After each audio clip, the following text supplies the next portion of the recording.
ये वंदे मातरम की शक्ति थी कि एक वंदे मातरम पर हिंदियों में बू रहेगी जब तलक ईमान की, तख्ते लंदन तक गूंजेगा तेग हिंदुस्तान की। आप कहते हैं ना ये वंदे मातरम, ये कहने का मतलब है कि वंदे मातरम पूरी की पूरी शक्ति है। दर्जा दिया है हमें, जो मिला है वो इस संविधान की बदौलत है। नमस्कार, मैं हिमांशी राजपूत और आप देख रहे हैं भारत एक्सप्रेस डिजिटल। भारत अपना 77वां गणतंत्र दिवस मना रहा है और ऐसे में दिल्ली यानी कि राजधानी के कर्तव्य पथ पर भारत ने अपनी ताकत और संस्कृति का भव्य परिचय दिया है और बहुत ही भव्य प्रदर्शन किया है। और यूरोपीय जो मेहमान हैं वो भी इसमें शामिल होने आए और इस समारोह में और क्या कुछ खास हुआ, बस इसी मुद्दे पर हमारे साथ बातचीत करने के लिए हमारे सहयोगी हैं, नूर है और राशिद जी हैं। तो चलिए इनसे जानते हैं कि इस समारोह की क्या खास बातें थी। तो सबसे पहले आपसे जानना चाहूँगी, आज भारत के गणतंत्र दिवस को 77वां साल हो गया है, इसकी क्या खास बातें रही आज समारोह में? बता दें हिमांशी कि आज पूरा देश जो है वो गणतंत्र दिवस के माहौल में डूबा हुआ है। 77वां गणतंत्र दिवस सेलिब्रेट कर रहा है।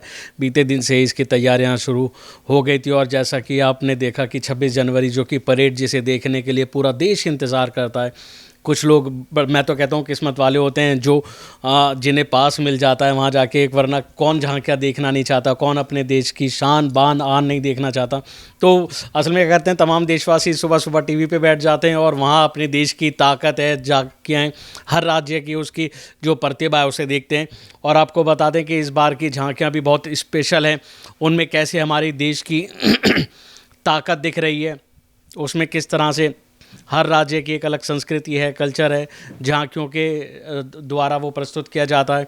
और ये नहीं, और देश की जो ताकत है, ऑपरेशन सिंदूर से लेकर कैसे उसमें भव्य तरीके से उसमें बताया गया है, कैसे उसमें डिस्क्राइब किया गया है कि कैसे हमने ऑपरेशन किया, कैसे पड़ोसी मुल्क को कैसे मात दी, किस तरह से। और आज जो हमारा देश पूरी दुनिया में परचम लहरा है, उभरता हुआ देश है। और इतना ही नहीं, मैं आपको बता दूं कि जो खास मेहमान आए हुए हैं यूरोपीय, चाहे वो यूरोपीय परिषद के अध्यक्ष हों, यूरोपीय आयोग की अध्यक्ष हों, वो दोनों ही यहाँ पर आज गेस्ट थे, खास मेहमान थे। और इससे पता चलता है कि हमारा देश अब कितना और वो आगे बढ़ने वाला है। गौरव की बात है। और उन देशों में अब इस में आके कैसे नए नए रिश्ते स्थापित होंगे, देश आगे बढ़ेगा, उन्नति करेगा। यही सब है कि देश जो आज है और तमाम देशवासी इसी जश्न में डूबा हुआ है और किस तरह से, और यही कामना है कि हमारा देश इसी तरह से आगे बढ़ता रहे। तो आज गणतंत्र दिवस के समारोह में हमें ऑपरेशन सिंदूर की भी झलक देखने को मिली थी। तो कैसा संदेश भारत विदेशियों को देना चाहता है इस माध्यम से? बहुत शुक्रिया हिमांशी। आज जिस तरीके से हमने देखा परेड, और परेड की कुछ झलकियाँ यहाँ पर आप साफ तौर पर इन तस्वीरों के माध्यम से देख सकते हैं। और ये जो परेड है और जिस तरीके से यहाँ पर दिखाया गया है, जो यूरोपीय कंट्री के जो मेहमान यहाँ पे आए हुए हैं, ये दिखाना चाहते हैं कि हम लोग जो विश्व का सबसे बड़ा संविधान, लिखित संविधान हमारे देश के पास है। क्योंकि इस बार का जो थीम है गणतंत्र दिवस का, वो है वंदे मातरम के तर्ज पर। 150 वर्षगांठ जो हुई है उन्हीं के तर्ज पर है। और वंदे मातरम ये एक शब्द नहीं है। आप कहते हैं ना ये वंदे मातरम, ये कहने का मतलब है कि वंदे मातरम पूरी की पूरी शक्ति है। आप देखिए ना, जब हमारा देश अंग्रेज़ों के कब्ज़े में था, यानी ये कह सकते हैं कि ग़ुलाम था, उस समय हज़ारों परवाने, वतन के परवाने, खाली पैर हो, नंगे पाँव हो, धूप हो, रेगिस्तान में हो, कहीं से भी हो, वंदे मातरम की एक गूंज अगर उनके कानों पर जाती थी तो फिर पूरी की पूरी बस्ती उलट जाती थी। अंग्रेज़ खौफ खाते थे सिर्फ वंदे मातरम से। आपको ये जानकर हैरत होगा कि उस समय वंदे मातरम पर अंग्रेज़ों ने प्रतिबंध लगा दिया था कि अगर कोई भी हिंदुस्तानी जो है, अगर वंदे मातरम अगर श्लोक शब्द अगर कहते थे तो उन पर कोड़े होते थे, यानी पूरी तरीके से प्रतिबंध था। लेकिन ये वंदे मातरम की शक्ति थी कि एक वंदे मातरम पर पूरी की पूरी अंग्रेज़ों की टीम जो है, टोली है, वो खड़े हो जाते थे, उनके कान खड़े हो जाते थे कि आखिर वंदे मातरम में इतनी शक्ति थी। आप जानते हैं कि वंदे मातरम जो है वो आनंद मठ से लिया गया है और रविन्द्रनाथ टैगोर ने इनको गाया है। आगे चल के लता मंगेशकर जी और बहुत सारे जो है सिंगर ने इनको गाया है। मैंने वंदे मातरम के बारे में कहा। अब चूँकि अब जब हम देखेंगे कि इस पूरे गणतंत्र दिवस को लेकर के, तो आप जानकर ये हैरत में पड़ जाएंगे कि जब हमारा देश गणतंत्र हुआ था यानी 26 जनवरी 1950 को दिन, तो वो जो परेड था वो कर्तव्य पथ पर नहीं हुआ था। आप जानकर हिमांशी हैरत में पड़ जाएंगे कि जब हमारा देश गणतंत्र हुआ था उस समय जो परेड हुआ था वो कर्तव्य पथ पर नहीं हुआ था। और उस समय इतनी नहीं थी बल्कि ये था कि अनुशासन में लगे, क्योंकि पहली बार हमारा देश 26 जनवरी 1950 को अपना संविधान, उससे पहले अपने देश के पास संविधान नहीं था, लिखित संविधान लागू हो रहा था। तो सबसे पहले जो यहाँ के नेता थे, जो यहाँ के जो लोग थे, वो ये चाहते थे कि हमारा देश एक अनुशासन के तौर पर लोग उनके याद करें। जो सेना थे वो अनुशासित रूप से वो परेड करके आगे बढ़ रहे थे। तो ये हमारे देश की खूबसूरती है, ये उस समय की बात हम कर रहे थे। और 26 जनवरी के दिन ही हमारे देश को पहला राष्ट्रपति मिला, यानी कि इसी दिन डॉक्टर राजेंद्र प्रसाद जो है, जो बिहार के सिवान से आते हैं, वो अपना पद ग्रहण करते हैं राष्ट्रपति के तौर पर, और बग्गियों के सवारी के, जैसा कि बहुत सारे तस्वीरें भी हैं, आप उनको देख सकते हैं। तो ये 26 जनवरी की खूबसूरती है। आप जानकर हैरत में पड़ जाएंगे कि हमारा संविधान जो है, कॉन्स्टिट्यूशन है, वो पूरी दुनिया में सबसे बड़ा लिखित संविधान है। यानी कि जब ये लागू हुआ था उस समय 395 अनुच्छेद, 22 भाग और 12 अनुसूची थी। हालांकि बाद में ये संशोधित करके और भी बढ़ाए गए हैं। उस समय के हिसाब से 64 लाख रुपए खर्च हुए थे और 2 वर्ष 11 माह 18 दिन में बने थे, यानी 64 लाख बहुत बड़ी रकम होती है। उस समय ये लगा था, यानी कि इस मुकद्दस किताब को बनाने का मतलब ये था कि जो अनुशासन हो वो पूरी तरीके से दिखना चाहिए। यानी कि हम एक ऐसे राष्ट्र की कल्पना कर रहे थे जो पूरी दुनिया में सबसे अलग हो।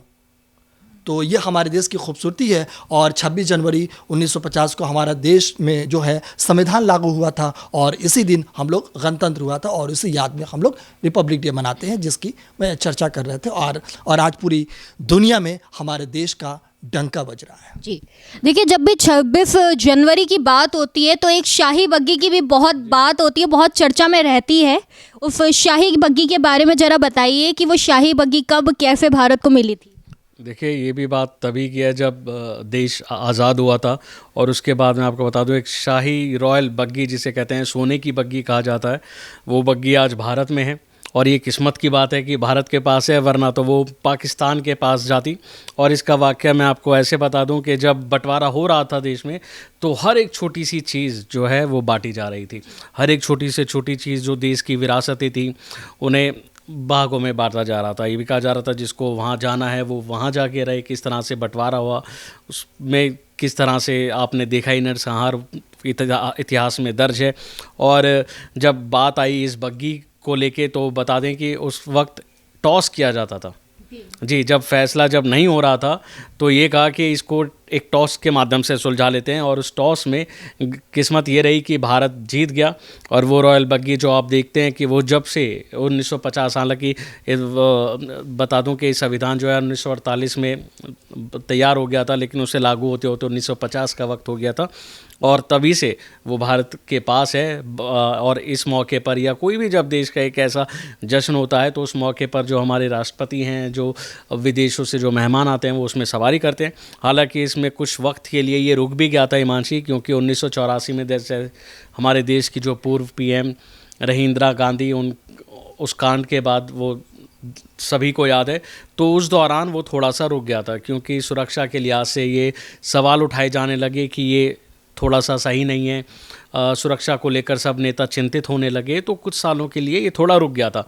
लेकिन उसके बाद आप देखते हैं कि कैसे प्रणब मुखर्जी उस पर आए, और उसके बाद अब द्रौपदी मुर्मू जी हैं, वो दिखी, और हमारे देश में जो मेहमान आए वो दिखे। तो मैं आपको बता दूं कि जो और संविधान को लेके जो बात हो रही है, कि संविधान जो हमारे देश में एक सबसे बड़ा सबको साथ लेके चलने का, सबको समान अधिकार देने का जो हमें दर्जा दिया है, हमें जो मिला है, वो इस संविधान की बदौलत है कि हमारे देश में जो संविधान लागू हुआ, बता दें कि वो कई देशों से मिलके बनाया। कई जो देश थे उनकी जो अच्छी अच्छी बातें थी वो हमारे संविधान में ली गई। और इसीलिए हमारे इस संविधान को जब बनाने का वक्त हुआ तो बहुत टाइम लगा था, इसीलिए क्योंकि उसमें तमाम देशों की जो दुनिया भर के देशों की जो अच्छी बातें थी, जो अच्छी उनकी वो थी, सारी मान्यता अपने संविधान में ली और वही संविधान उससे मिलके भारत बना और भारत के तमाम नागरिकों को उससे अधिकार मिला। हिमांशी, देखिए, ये जो गणतंत्र दिवस में जो बग्घी है, इसकी बहुत ही रोचक कहानी है और बहुत ही ज़्यादा आकर्षण में रहती है। लेकिन आकर्षण चीज़ें तो और भी है।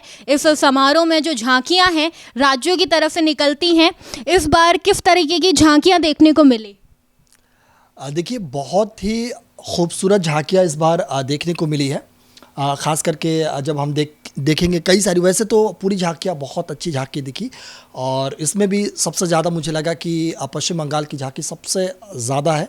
क्योंकि पश्चिम बंगाल की झांकी इसलिए चर्चा में है क्योंकि जो थीम है इस बार का रिपब्लिक डे का जो थीम है वो है वंदे मातरम, जैसा मैंने पहले भी कहा।